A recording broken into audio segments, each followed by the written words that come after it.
Hello, today I'm looking at Majjhima Nikaya number 55, which is the Vijaka Sutta, and that's translated as being to Vijaka.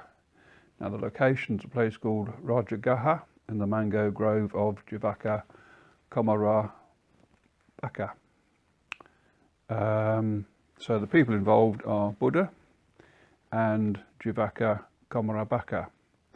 And there's a note by Bhikkhus Bodhi that this man Vijaka is in fact Buddha's physician. So Vijaka is speaking to Buddha and asks him, they slaughter living beings for the recluse Gautama. The recluse Gautama knowingly eats meat prepared for him from animals killed for his sake. Is this true, or are you misrepresented? Buddha responds, this has not been said by me, and I am misrepresented. I have said there are three instances when meat should not be eaten: when it is seen or heard or suspected that the living being has been slaughtered for oneself.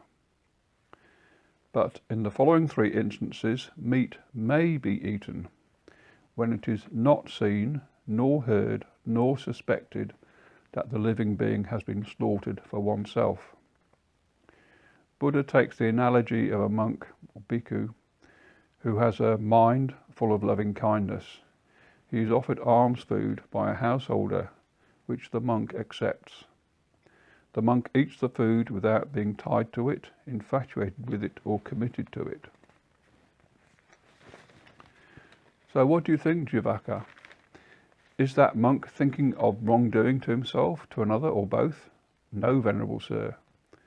Does not that monk sustain himself with blameless food on that occasion? Yes, replies Vijaka. I have heard this. Brahma abides in loving kindness.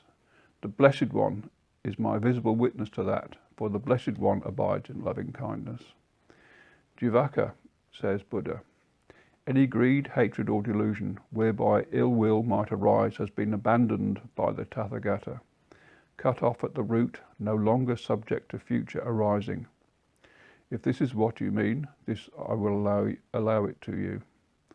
That is exactly what I mean, Vijaka responds.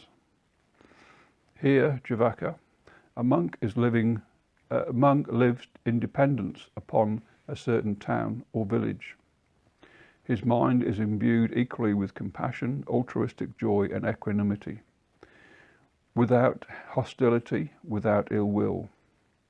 Then suppose a householder comes to him and invites him for the next day's meal. The monk accepts. Is that monk thinking then of wrongdoing to himself, to another, or both? Does not that monk sustain himself with blameless food on that occasion? Yes, Venerable Sir, replies Vijaka. I have heard this. Brahma abides in equanimity. Venerable Sir, the Blessed One is my visible witness to that, for the Blessed One abides in equanimity. Vijaka, responds Buddha, any greed, hatred or delusion whereby cruelty or discontent or aversion might arise have been abandoned by the Tathagata, cut off at the root, done away with, so they are no longer subject to future arising. If this is what you referred to, then I allow it. That is precisely what I referred to, says Vijaka. Buddha continues, if anyone slaughters a living being for the Tathagata or his followers, he lays up much demerit in 5 instances. The first instance is when he says, go and fetch that living being. The second instance is when that living being experiences pain and grief, being led by a neck halter. The third instance is when he says, go and slaughter that living being. The fourth instance is when that living being experiences pain and grief on being slaughtered. And the fifth instance is when he provides the Tathagata or his followers with food that is not permissible. These are the 5 instances which lay up much demerit. Vijaka replies, it is wonderful, Venerable Sir, marvellous. The monks sustain themselves with permissible food, with blameless food. And so ends Majjhima Nikaya number 55. Thanks for watching.